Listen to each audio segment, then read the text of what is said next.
Hello everyone, welcome to my channel Skyline Academy. आज इस video में class 10 mathematics chapter 3 pair of linear equation in two variables का next topic देखेंगे। इससे पहले वाले वीडियो में introduction, pair of linear equation in two variables, graphical method, substitution method, elimination method and cross multiplication method, ये सारे topic है so previous video में अपलोड हो चुके हैं। तो अगर आप लोग ने नहीं देखे हैं तो जाकर देख लीजिए, जिसका लिंक डिस्क्रिप्शन बॉक्स में मिल जाएगा। आज हम लोग जो क्वेश्चन सॉल्व करेंगे वो है equations reducible to a pair of linear equation in two variable. अगर ऐसा पेयर ऑफ लीनियर इक्वेशन दिया हुआ है और उसको रिड्यूस करके हम लोग कैसे ऐसा सॉल्व करेंगे, इस पर बेस्ड एक प्रॉब्लम को देखेंगे और लास्ट में समरी को देखेंगे, इस पूरे टॉपिक के समरी को। ओके, यहाँ पर है equations reducible to a pair of linear equation in two variables. जैसे एक प्रॉब्लम है कि 2/x plus 3/y equal to 13, first equation है। Second equation 5/x minus 4/y equal to -2, where x is not equal to 0 and y is not equal to 0। Okay, तो इसको solve करना है। यहाँ पर दो इक्वेशन दिया हुआ है, तो यहाँ पर 2/x plus 3/y equal to 13 है और एक 5/x minus 4/y equal to -2 है। ओके, तो यहाँ पर क्या करते हैं कि इसका सॉल्यूशन किस प्रकार से है वो देख रहे हैं। फर्स्ट में कि taking 1/x equal to u, क्या करते हैं कि ऐसे इस टाइप के इक्वेशन में 1/x equal to u put कर लेते हैं and 1/y equal to v put कर लेते हैं। द गिवन इक्वेशंस बिकम, तो हमारे पास जो इक्वेशन है 2/x है तो इसको 2u लिखेंगे, प्लस 3/y है तो इसको 3v लिखेंगे और प्लस 13 है, इसको लेफ्ट साइड लेके जाएंगे तो -13 इक्वल टू 0। तो ये हमारे पास आ गया इक्वेशन 1। उसके बाद सेकेंड इक्वेशन जो है वो है, अगर 1/x से इक्वल टू u पुट किए तो 5/x इक्वल टू हो जाएगा 5u हो जाएगा, माइनस है, फिर 4/y है तो 1/y को v पुट किए तो 4v प्लस 2 हो जाएगा, -2 राइट साइड में, लेफ्ट साइड में लाने के बाद +2 हो जाएगा।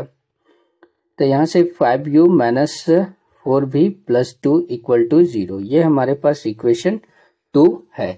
अब इस इक्वेशन को अगर क्रॉस मल्टीप्लिकेशन मेथड के द्वारा सॉल्व करना है तो इसको चेक करेंगे कि ये क्या यूनिक सॉल्यूशन देता है या नहीं देता है। तो फर्स्ट इक्वेशन हमारे पास जो फॉर्म होगा a1x plus b1y plus c1 equal to 0 के फॉर्म में होगा।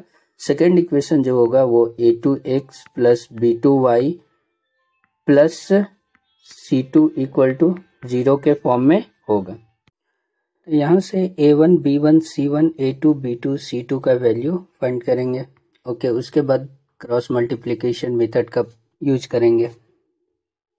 तो यहाँ पर a1 का वैल्यू जो है वो हमारे पास 2 हो जाएगा, b1 का वैल्यू 3 हो जाएगा, c1 का वैल्यू -13 हो जाएगा, a2 का वैल्यू 5, b2 का वैल्यू -4 एंड c2 का वैल्यू 2 हो जाएगा। ओके, अब क्रॉस मल्टीप्लिकेशन मेथड में यहाँ पर क्या होता है कि इस तरह से जब क्रॉस मल्टीप्लिकेशन मेथड का यूज करते हैं तो हम लोग क्या करते हैं कि यहाँ पर u, v और 1 के टर्म को लेते हैं। क्योंकि जो वेरिएबल है वो हमारे पास u एंड v के फॉर्म में है, इसलिए u के फॉर्म में रखे, v के फॉर्म में एंड 1 के फॉर्म में।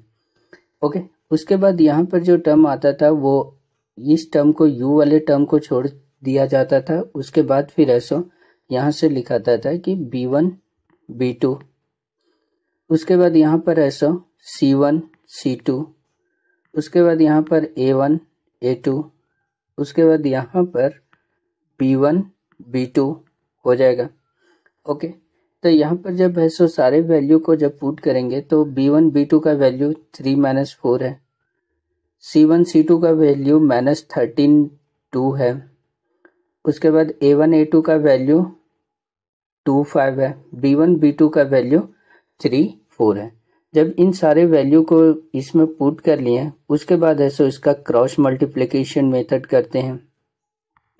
यहाँ से जब क्रॉस मल्टीप्लिकेशन करते हैं तो u का टर्म ले लेते हैं और क्रॉस मल्टीप्लिकेशन में 3 इंटू 2 करते हैं, फिर माइनस का साइन देते हैं, उसके बाद -4 इंटू -13 इन दोनों का मल्टीप्लाई करते हैं। उसके बाद v का टर्म लेते हैं तो -13 इंटू 5 करते हैं, उसके बाद 2 इंटू 2 करते हैं, बीच में माइनस का साइन आ जाएगा।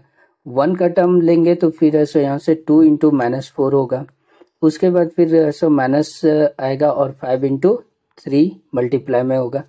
अब यहाँ पर ऐसा जब इसको सॉल्व करते हैं तो u बाय -46 आएगा और v बाय -69 और 1 बाय -23। यहाँ पर जब ये 3 टर्म इक्वल आ गया तो यहाँ पर 2 टर्म को इक्वल करके सॉल्यूशन करते हैं, तो u by -46 equal to 1 by -23 को इक्वल करते हैं, तो u by -46 equal to 1 by -23। अब यहाँ से ऐसा u इक्वल टू 1 -46 को राइट साइड लेके जाएंगे तो -46 डिवाइड बाय -23 और माइनस माइनस कैंसिल, 23 और 46 कैंसिल होकर 2 टाइम्स में होगा, तो u इक्वल टू यहाँ पर 2 आ गया और u को हम लोग स्टार्टिंग में पुट किए थे 1/x, तो यहाँ पर 1/x इक्वल टू 2 हो गया और यहाँ से x इक्वल टू 1/2 हो जाएगा। ओके, तो फर्स्ट एंड लास्ट टर्म को अगर इक्वल किए तो हमारे पास जो वैल्यू आया वो 1/2 आया, x का वैल्यू।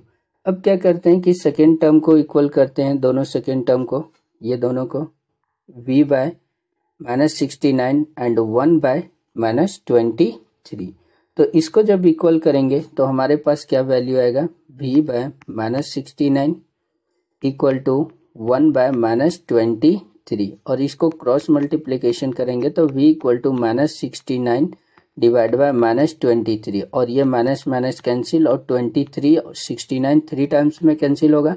v का वैल्यू 1/y पुट किए थे तो 1/y कर लेते हैं इक्वल टू 3 हो जाएगा और इससे y इक्वल टू 1/3, तो x और y का वैल्यू आ गया, तो x का वैल्यू और y का वैल्यू यहाँ से निकाले हैं तो 1/2 एंड 1/3।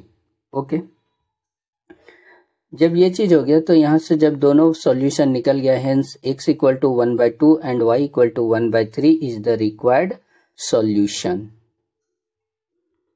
ओके, तो ये जो क्वेश्चन था वो इस तरह से सॉल्व होगा। अगर इस तरह के प्रॉब्लम रिड्यूस करने के लिए करना रहेगा तो इस तरह से हम लोग करेंगे।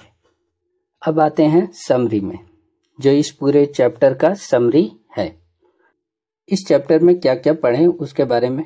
फर्स्ट पॉइंट था कि 2 linear equations in the same 2 variables are called a pair of linear equation in 2 variable.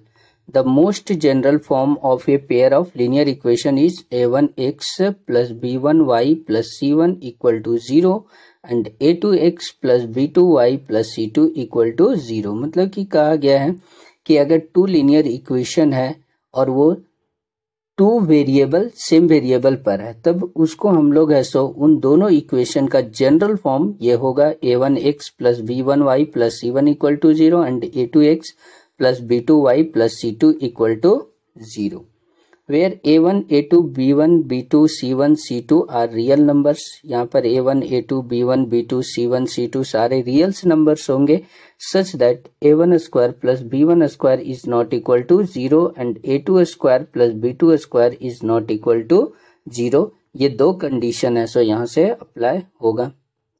Second point है कि अ pair of linear equation in 2 variables can be represented and solve by graphical method and algebraic method.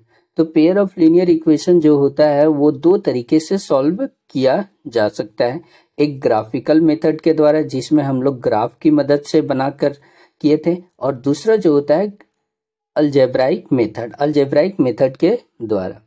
तो यहाँ पर third point है graphical method. Graphical method कैसे बनाएंगे? The graph of a pair of linear equation in 2 variables is represented by 2 lines. अगर 2 variables का linear equation है तो उसके जो लाइन होंगे वो 2 लाइन्स होंगे।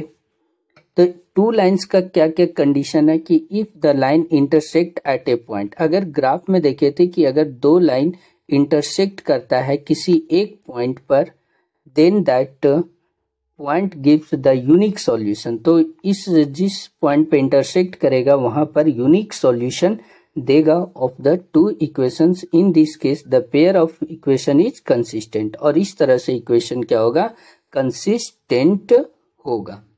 सेकेंड पॉइंट है कि इफ द लाइन्स कॉन्साइड्स, अगर लाइन कॉन्साइड करेगा यानी कि एक के ऊपर दूसरा है सो लाइन ड्रॉ होगा, then there are infinitely many solution. तो उसके पास इनफाइनाइटली मेनी सॉल्यूशन होंगे, each point on the line being a solution, हर एक पॉइंट इसका है सो सॉल्यूशन कहलाएगा। In this case the pair of equation is dependent. तो इस तरह के ऐसो इक्वेशन क्या होंगे, डिपेंडेंट होंगे, या सो इसको कंसिस्टेंट भी कहते हैं। ओके, यानी कि दोनों इक्वेशन सेम ही होंगे। थर्ड पॉइंट है if the line are parallel, अगर लाइन क्या होता है कि अगर दो पेयर ऑफ लीनियर इक्वेशन है और उन दोनों का ग्राफ पैरेलल लाइन आ गया, then the pair of equations has no solution, तो उसके पास नो सॉल्यूशंस होंगे। In this case the pair of equation is inconsistent, तो उसका पेयर ऑफ इक्वेशन क्या होगा, इनकंसिस्टेंट होगा। ओके, यानी कि उसका कोई भी ऐसा सॉल्यूशन नहीं निकलेगा। फोर्थ जो पॉइंट है अलजेब्राइक मेथड, अलजेब्राइक मेथड के द्वारा हम लोग क्या देखे थे, we have discussed the following method for finding the solution of a pair of linear equation. तो अलजेब्राइक मेथड के द्वारा तीन मेथड को हम लोग देखे हैं, substitution method, elimination method and cross multiplication method. इन तीनों टॉपिक को ऐसे हम लोग देखे हैं। फिफ्थ है point, if a pair of linear equation is given by a1x plus b1y plus c1 equal to 0 and a2x plus b2y plus c2 equal to 0, then the following situation can be arises। तो यहाँ पर दो अगर pair of linear equation है तो उस तरह से लीनियर इक्वेशन के सिचुएशन में तीन प्रकार के केसेस अराइज होते हैं। फर्स्ट कंडीशन होता है a1 by a2 is not equal to b1 by b2। ऐसे सिस्टम ऑफ लीनियर इक्वेशन का जो केस होगा वो है सो कंसिस्टेंट कहलाएगा, और इस तरह के इक्वेशन को यूनिक सॉल्यूशन आता है, और साथ में इसका जो ग्राफ है वो लाइन इंटरसेक्ट करेगा, इंटरसेक्ट लाइन, दोनों लाइन इंटरसेक्ट करेंगे। सेकेंड कंडीशन ये आता है कि a1 by a2 equal to b1 by b2 is not equal to c1 by c2। In this case the pair of linear equation is inconsistent. तो इस तरह के कंडीशन आता है, तो इस तरह के कंडीशन में जो सिस्टम ऑफ लीनियर इक्वेशन है वो इनकंसिस्टेंट होता है, यानी कि इसका कोई सॉल्यूशन नहीं होता है, नो सॉल्यूशन। और साथ में ऐसा ये जो होता है लाइन इसका वो पैरेलल लाइन होगा, अगर ग्राफ में रिप्रेजेंट करेंगे तो इसका लाइन पैरेलल लाइन आएगा। थर्ड कंडीशन होता है a1 by a2 equal to b1 by b2 equal to c1 by c2। In this case the pair of linear equation is dependent and consistent, और इस तरह से जब कंडीशन आएगा वो डिपेंडेंट होगा और कंसिस्टेंट भी होगा। ओके, और ऐसे को ऐसा सॉल्यूशन जो होगा इनफाइनाइटली मेनी सॉल्यूशन होता है, और इसका ग्राफ जो होता है वो कोइंसाइड करता है। उसके बाद इसका लास्ट पॉइंट है there are several situation which can be mathematically represent by two equations that are not linear to start with but we alter them so that they are reduced to a pair of linear equation. अगर कोई भी equation क्या होता है कि अगर mathematically represent किया जाएगा बाय टू इक्वेशंस, दो इक्वेशन की से, और वो लीनियर नहीं है, तो हम लोग पहले उसको क्या करेंगे, रिड्यूस करेंगे, और रिड्यूस करके ए पेयर ऑफ लीनियर इक्वेशन, तो रिड्यूस करके pair of linear equation solve करेंगे। जैसे अभी आज के क्वेश्चन में देखे थे 1 by x को u पुट कर दिए थे and 1 by y equal to v put कर दिए थे, जिसकी वजह से जो हमारा इक्वेशन जो दिया हुआ था वो लीनियर इक्वेशन में चेंज हो गया, और फिर ऐसा उसके बाद सॉल्यूशन किए। ये लास्ट टॉपिक था। नेक्स्ट वीडियो में हम लोग जो 3 चैप्टर का है उसके सारे सॉल्यूशन को देखेंगे, एक एक करके। ऐसे 3.1 3.2 जहाँ तक है वहाँ तक सॉल्यूशन को देखेंगे। तो वीडियो अच्छा लगे तो लाइक कर दीजिए, और चैनल पे नए हैं तो चैनल को सब्सक्राइब कर दीजिए, और वीडियो को शेयर कर दीजिए। ओके, तो वीडियो को एंड करते हैं। Thank you for watching.